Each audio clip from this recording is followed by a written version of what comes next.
Hi friends, it's Heather here from Geegaw's greenhouse. Thanks so much for joining me today. We are going to be watering some pepper plants and getting some cucumbers and finishing up the tomato sauce that's on the stove right now. But don't worry, Jeff is in there watching that. I'm out here doing this. So while that's in there doing its thing, I'm out here doing my thing, getting these peppers watered. And actually, we used some peppers already in the tomato sauce. I've totally forgot, but we have a few peppers growing and we picked them and they're in the tomato sauce. Something else we're going to do tonight is get these cucumbers that are pretty big, but kind of spread out in this hoop house. So there's another one over there. And we're going to use those to maybe pickle or make cucumber lemonade. And there you can see some bell peppers. That's exciting. But yeah, they're growing. Well, we ripped out the tomatoes here because they all had blight.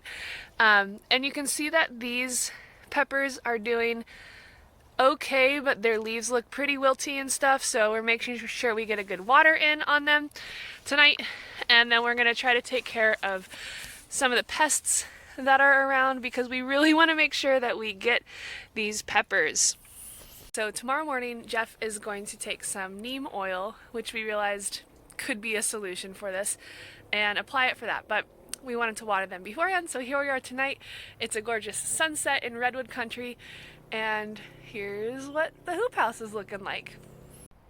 And again, these were all peppers that I grew from seed from a few pepper plants that I had purchased at the grocery store. So I think that's incredible how just how much can come from a couple of seeds. And I was already able to save a couple of seeds from the peppers that we got tonight for the spaghetti sauce to maybe see if they'll, work for next year. So that's so exciting to me, so exciting. One thing that I wish we had done, and I still have time to do this and I only ever think of it when I'm out here, is that I wish we had put a little flag or something where the cucumber, the base of the plant is, where it's in the ground, because cucumbers spread and they're really viney, and I just have my best guess as to where I'm watering the roots directly, and other than that I just kind of water around, which is definitely not effective. It's seeming to work okay, but if I had a little flag, I would know directly where to put the water. And I just only ever think of that while I'm here, and then I totally forget, and I go inside and never do it. So I probably won't do it tonight either. But just for future me, maybe I'll remember, or maybe if you're doing something like this with the long viney plant, you'll remember to flag it where the base is so that you can just have a little more concentrated effort of watering.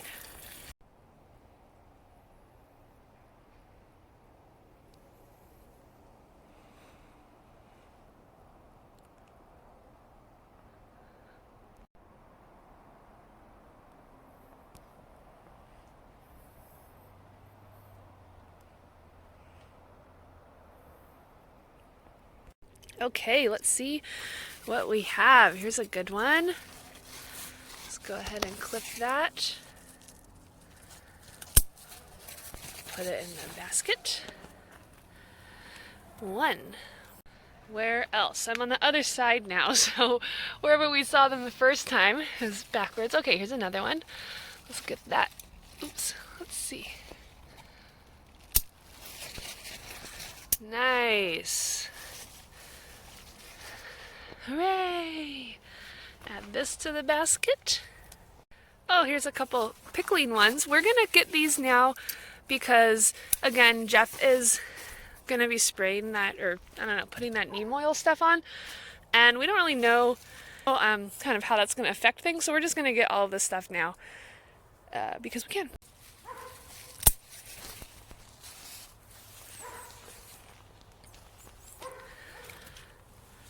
Oh my gosh, I was just digging around and they're kind of falling over the side, which is fun, and thankfully the deer have not been eating them. And look what I found.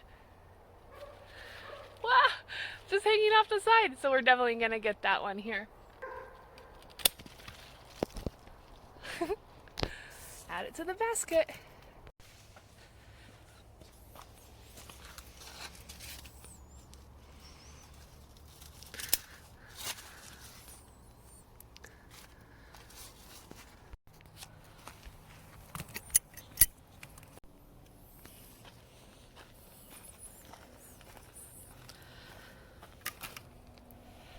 Okay, now we're gonna put this to bed.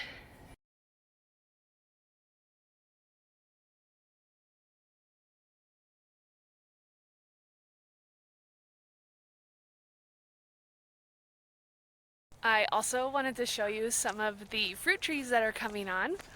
So we've got some apples coming on. This tree really took a beating because it had not been pruned, and then for many years, like almost a decade's worth of not being pruned. And then over the last couple of years, we've worked on getting it kind of shapely. So it hasn't produced as much fruit as it has in the past.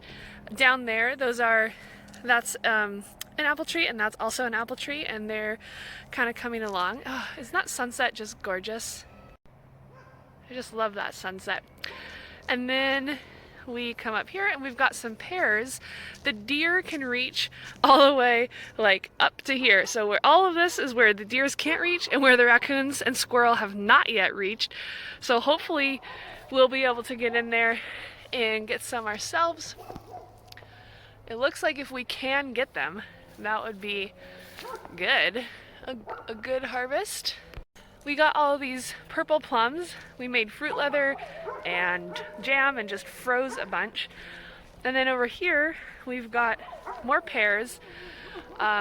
These are dropping quickly.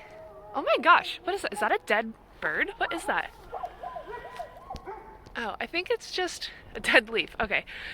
These are dropping quickly, and there's a hill down below us, so we don't want them to go down the hill, so we're gonna have to probably pick these. Where am I? We're gonna have to pick these kind of early and then just let them ripen in the garage or something. Oh, look, who has a big stick? He's all shy all of a sudden. So anyway, this will be a project, an upcoming project pretty soon, getting all the pears. And last but not least, we have this fig tree, if you can believe it. We call it our Dr. Seuss tree because it's just so intertangled and really just a mess. And if I step out here, you might be able to see it a little better. That white thing is a produce bag that I put over it so that the deer and the birds and everything won't get it. And I think I have another one in the back there as well, but again, it's kind of like over a ditch, so you have to lean out pretty far to get it. I will say that we've gotten 3 or 4 figs off of this tree, and they are so good. They're amazing, and they're huge. The biggest fig I've ever seen came off this tree a couple of days ago, maybe a week ago, and it was so good. It was the best fig I think I've ever had. So I'll put a picture of that kind of like up in here and you can see it, but hopefully we get a couple more, and we're gonna work on pruning this down. Again, that's another project. Yeah, get your stick. Oh, good boy. Okay, friends, so it is the evening. The sky is kind of becoming this lovely gloaming feeling, but I'm cold. I'm gonna go inside, and we're gonna have these cucumbers to have fun with probably tomorrow. Tomorrow's Labor Day, and my friend makes this excellent cucumber lemonade, so I'm gonna see if she'll send me the recipe tonight. Maybe I'll make some of that tomorrow. We can enjoy a nice, refreshing drink on the holiday. So I'll see you tomorrow. Good morning, everyone. It's a couple of days later, and boy, do I have a story for you. It involves the pear tree, it involves a bear, and it involves a very hot night. So, Marble's gonna come help me tell it. Okay, so a couple of nights ago, it was very hot out. It's been hot here lately.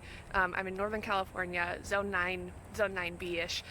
And so we're sleeping with the windows open, and I hear, because the windows are open and they kind of face this area right here, I hear this rustling, and I'm kind of like attuned to the rustling because of the bear that we've been having problems with, and deer and stuff, and I'm not a light sleeper by any means, but this rustling sound like really wakes me up. So I hear it and I get up, and usually Marble growls a little bit, but he was not really, he was just kind of sleeping. I know it. It's like distinct rustling. I know it's the bear, and then I kind of hear this like eating sound, like snarfing it up. So I run out and I turn on the light. So we have some lights that kind of flood this area. and I don't see anything. And I'm just in my underwear, but I know it's the bear, and I'm gonna deal with it right now and in the middle of the night.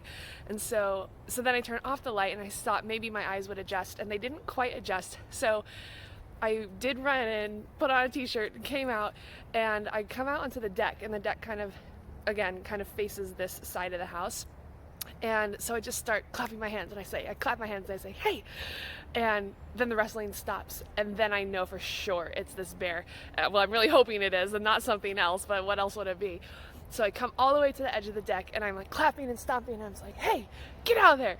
And then the bear starts to scramble. I see then I turn back on the light, so I see all of these branches like moving and stuff, and I can see it trying to get down, and then I'm like, I hope it doesn't break a branch, because I couldn't believe it got off here. This is not a big tree, but we have a pretty big bear.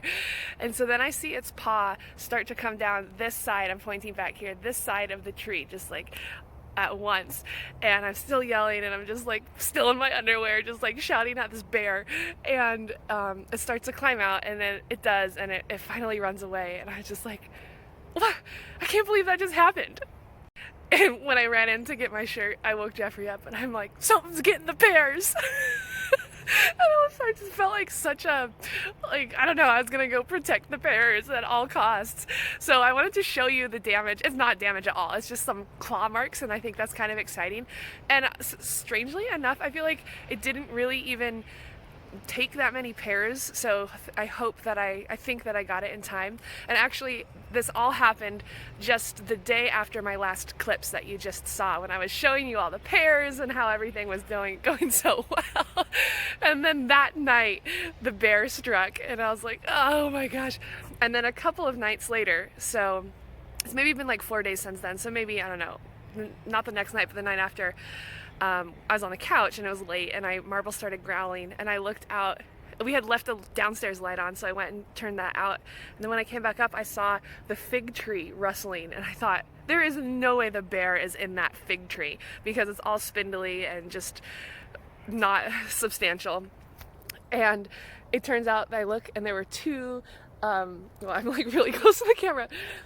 I looked, and there were two raccoon faces looking out at me, and I thought, aha, I gotcha. And I wasn't about to mess with the raccoons. The bear is one thing, but the raccoons are totally different. And they weren't, there aren't that many figs anyway, so they just left pretty soon after that. But it has been exciting out here. Okay, so here's the tree, and I wish I had done this sooner so that it would have been more fresh, but you can see here's the claw mark, number one. Let me get over here and try not to fall down the hill. Number two. So it was like, except I think this was the one that it was like going down the tree, trying to claw down the tree. And then over here on this side, this is where I saw the paw coming down the tree. Can you see?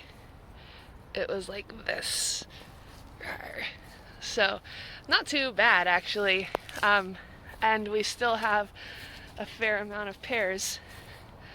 So I'm not upset. I feel like it's a fun story, and I know now what it sounds like when a bear is trying to get the pears. So it was just sitting, I guess, right up in here, and I guess that's a pretty good little spot to nestle itself in. But yeah, I was sure surprised. And then again, here's the fig tree, which has been producing probably the most figs we've had in a couple of years.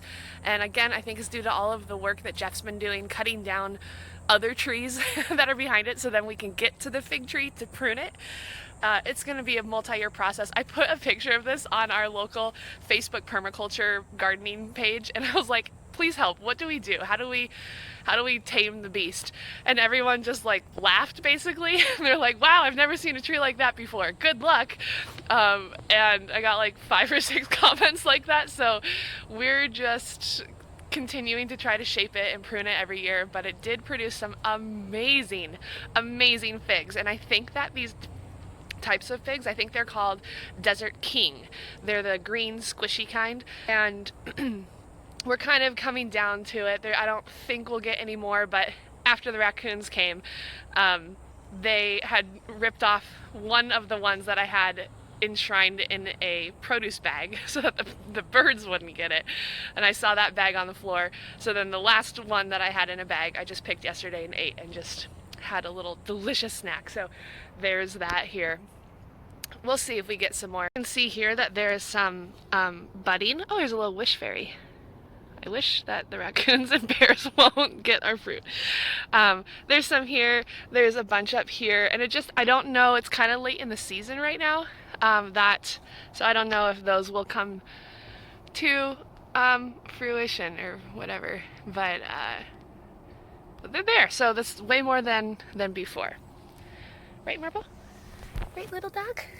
Yeah. And speaking of Marble, today, I did sleep in a little bit, and then right when I was getting up and going down the hallway, he starts like barking, and I'm like, are you barking because I'm awake and you forgot that I was here? But then when we came outside to let him go out, we saw the most fresh pile of bear poop I've ever seen. And so I think that when he was barking, which I thought was about me, there's egocentrism for you. I think he was barking at the bear, which was just outside taking a dump. And so yeah, it's still around. I'm not going to show you the picture of the poo, but it's big and it's fresh. I'm not totally certain what I filmed and what I haven't filmed so far, so I'm going to sign off here and say thank you so much for joining me on this gardening journey in this area where my grandpa and grandma once gardened. We're trying to get it back kind of to the prime, but to our prime too, what we want to have growing in here. So thanks so much for following along, leaving me tips in the comments about what we should do, how to grow things well, and please keep your fingers crossed that all the animals are safe, because there's fires and stuff too, so they need water and food, and we totally get that. But also, please keep your fingers crossed that they don't come and like ravage the pear trees or the apple trees anymore, because we want some food too. Alright, thanks again for watching. I'm signing off for now. Bye.